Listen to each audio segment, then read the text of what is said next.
After being disowned then stranded, she found healing from the temple by Maddie Tolk.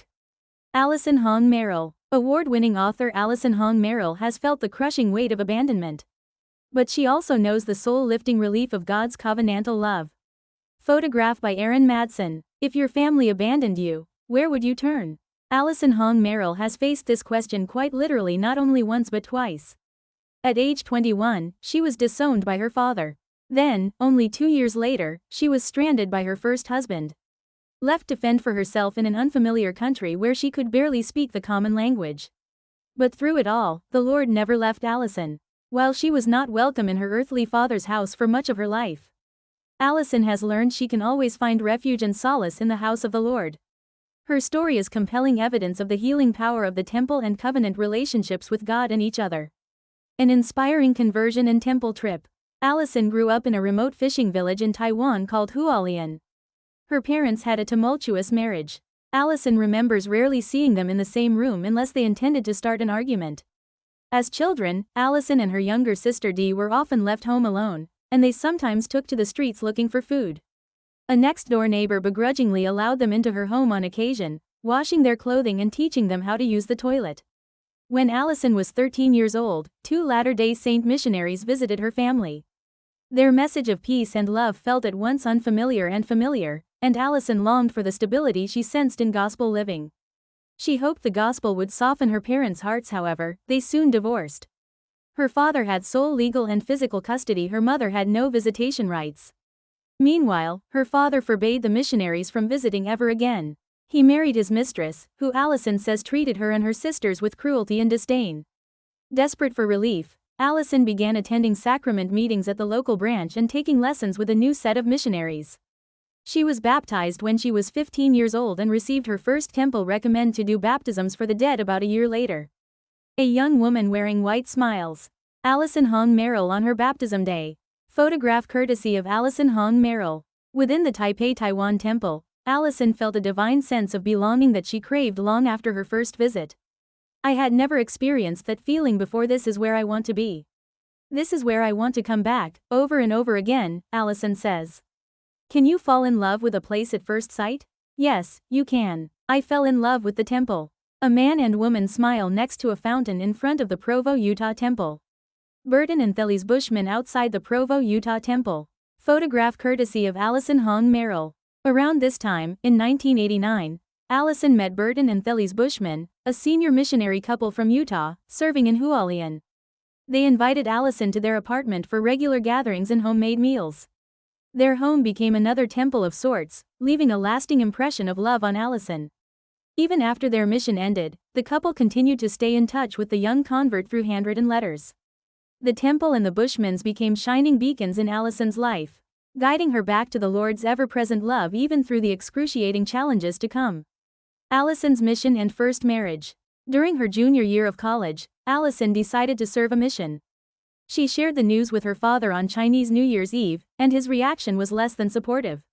He disowned Allison that night, hurling her belongings across the courtyard and demanding that she never return home.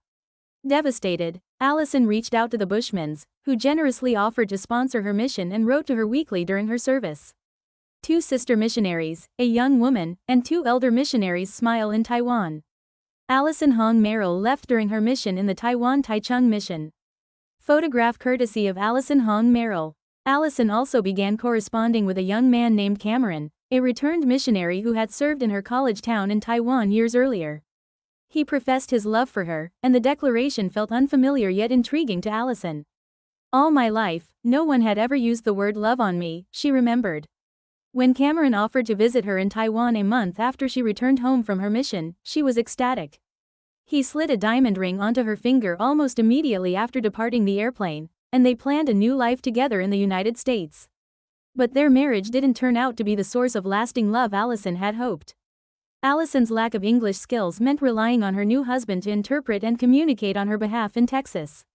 She struggled to make friends and fit in her adopted country, and she was severely homesick. Worse, she and Cameron didn't get along. They fought constantly. Allison says that 16 months after their wedding, she went home to their apartment one evening only to discover that during her 2-hour absence, Cameron had moved out, discontinued all utilities, terminated the apartment lease. transferred all their money to a different account that Allison had no access to, and filed for divorce. Not only was the betrayal emotionally crushing, but it also threatened Allison's physical survival. She faced immediate needs for food and shelter. During this time, Allison clung even tighter to her faith, relying on the one relationship she knew would remain constant. Without the infinite atonement of Jesus Christ, I would have been an emotional Sherpa, carrying all the hurt, guilt, and shame on my own, Allison says. My covenant relationship with the Lord means I take His yoke upon me because His yoke is easy, and His burden is light. In that kind of binding relationship, there will be no abandonment on God's part. How the temple became her North Star. Allison sought help from a neighbor and the local bishop. She eventually moved to Utah to stay with the Bushmans. Worshipping in the temple helped her move forward into her new life. The temple is my library of spirituality where worldly distractions are turned off to make way for quiet reverence, she explains. And in the temple, I can concentrate on studying and seeking God's will and receiving answers. Ultimately, the temple is the place where I learn to rise above this fallen world. These feelings of divine power and insight have drawn Allison to return to temples again and again. She says these visits help her maintain her covenant connection with God and seek spiritual guidance. Spiritually, we are wired to seek love and peace, that is to say, we are wired to seek Him, she explains. Whenever I come home from serving in the temple, I feel armed with the Lord's power to do better and to be better. I'm more confident that I am headed toward the right direction. So, with God's love as her North Star, Allison charted a new course for her life in Utah. Although the Bushmans' home was like another temple to Allison, in time, she moved away from their holy grounds to be closer to other young adults. She transferred to Brigham Young University in Provo, Utah, a place that not only offered her a life-changing education but also taught her more about the power of covenant relationships. Finding the belonging she always wanted. During her time as a student, Allison taught Chinese at the Missionary Training Center and met Drake Merrill, who taught Japanese. Drake and Allison started dating and eventually got engaged on a visit to Taiwan. Since Allison's father didn't want anything to do with her, Allison introduced Drake to her maternal grandfather, Ah Gung. A young man and a young woman wearing wedding clothes smile in front of the Jordan River, Utah temple. Allison and Drake Merrill on their wedding day in front of the Jordan River, Utah temple. Photograph courtesy of Allison Hong Merrill. This meeting created an expanded sense of family for Allison. In her memoir, she reflected, "It dawned on me then that the choice I made concerning marrying Drake would have the power to bring these two men into the same family. The entire human race is one giant family after all. Ethnicity is irrelevant. Nationality is inconsequential. Language is an insignificant detail. What holds us all together, what links generations of these men and women, is love." A woman smiles while leaning on a table with Taiwanese family records and temple ordinance cards. Allison Hong Merrill with her Taiwanese family records and family ordinance cards.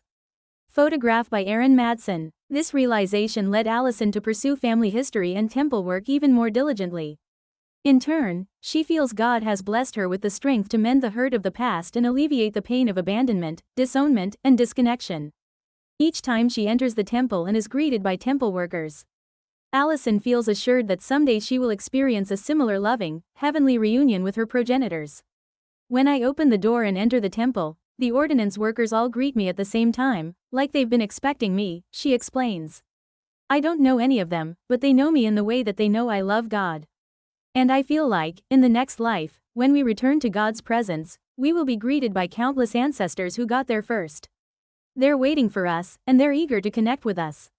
And they will greet us as if they've known us all along, all eternity, which is true.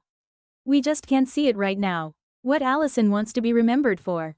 Community has been crucial to Allison's spiritual journey, and she is grateful for the many loving people the Lord has brought into her life. In addition to her bond with her husband's family, Allison considers the Bushmans her rebirth family. All the Bushman children call her their little sister, and they stay connected even though the Bushman parents have passed away. The Bushmans' selfless service and example have inspired Allison to break the cycle of generational trauma in her family. While she is now an award-winning and best-selling author, her accomplishments aren't what she wants to be remembered for at the end of the day. When I die, all I want people to remember is that I love God and I love my family, she says. I've decided that's what my eulogy will be. Then, it becomes a commitment, a promise I make to myself. Allison Hong Merrill is now an award-winning and best-selling author.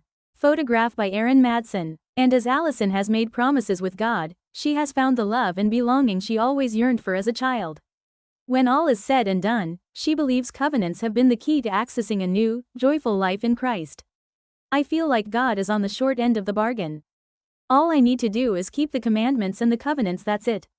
He's given me everything and will continue to give me more, even all that he has. His love for us truly is lasting. It's forever. Note except for Burton and Thelise Bushman and Allison Hong Merrill. All names and identifying details of individuals mentioned in this article have been changed to protect their privacy.